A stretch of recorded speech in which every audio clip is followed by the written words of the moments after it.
Health cluster, Brother Abdurrahim, our hospital leaders, headed by our beloved hospital director, Mr. Sabri, as we come together to promote the most important practices in the healthcare settings for patient safety, hand hygiene. Okay, let me give you a short overview about hand hygiene and to present to you our current indicators and accomplishments. Why hand hygiene matters? Because our hands are the prevalent method of disease transmission. Therefore, poor hand hygiene drives into two critical threats: the healthcare-associated infections and antimicrobial resistance. Way back in 1847, it was 200 years ago, in Vienna General Hospital, Dr. Ignaz Semmelweis observed that maternal mortality from post-natal fever was 16% and 7% between two obstetric clinics. The doctors moving directly from autopsies to deliveries without doing hand hygiene. So, he mandated dominated line hand washing before every patient. Since then, the mortality rate fell down to 3%. Okay, then finally, Semmelweis' action was recognized and he became the father of hand hygiene. Who should perform hand hygiene? Everyone should practice hand hygiene in healthcare settings because all of us are exposed to patients at risk, contaminated surfaces, and contaminated body fluids.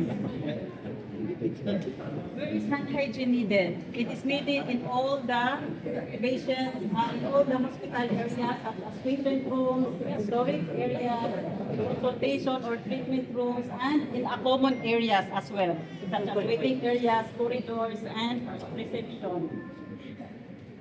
Okay, what are the 5 moments of hand hygiene? Moment 1, before touching the patient, we need to do hand hygiene in order to protect the patient from harmful organisms. Okay, sorry. Moment 2, before clean aseptic procedure.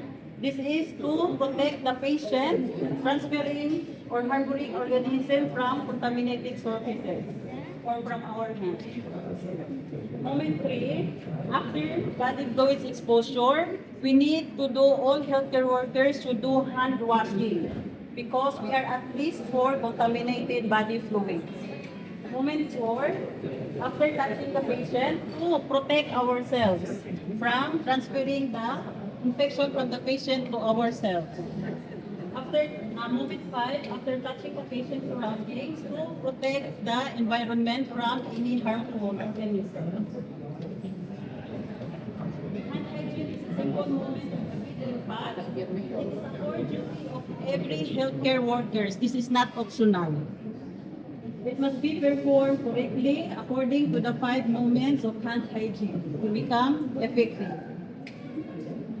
Okay, let me show you the correlation between the impact of the hand hygiene in relation to our HAI and NDROs. This is according to our hand hygiene surveillance in 2025. Okay, for 2 years again. For 2024, our overall surveillance is 76.46%. In 2025, our overall hand hygiene compliance rate is 77.56%. So there is an increase of 1.10 percentage. Okay, in relation to hospital-acquired infection, in 2024, our total HDI cases are 65 and equivalent to 1.5% HDI rate. In 2025, it was reduced to 40. Okay, so there is a reduction of 38% and there is a decrease of 25 cases. For MDRO, for the antimicrobial resistance, in 2024, the total MDRO cases is 145 and the HDR 2025 is 80. So the most important key point here is the more we consistently practice hand hygiene, the lower incidence of HDI and MDRO we have. Okay, so this is the correlation why hand hygiene is most important.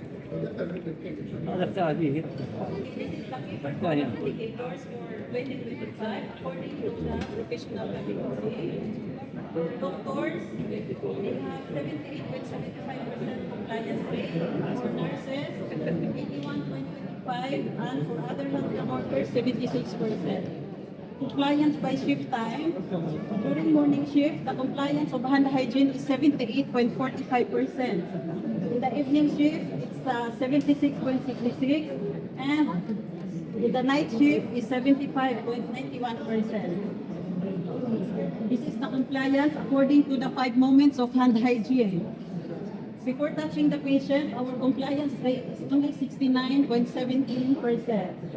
Before clean aseptic procedure, 74.15.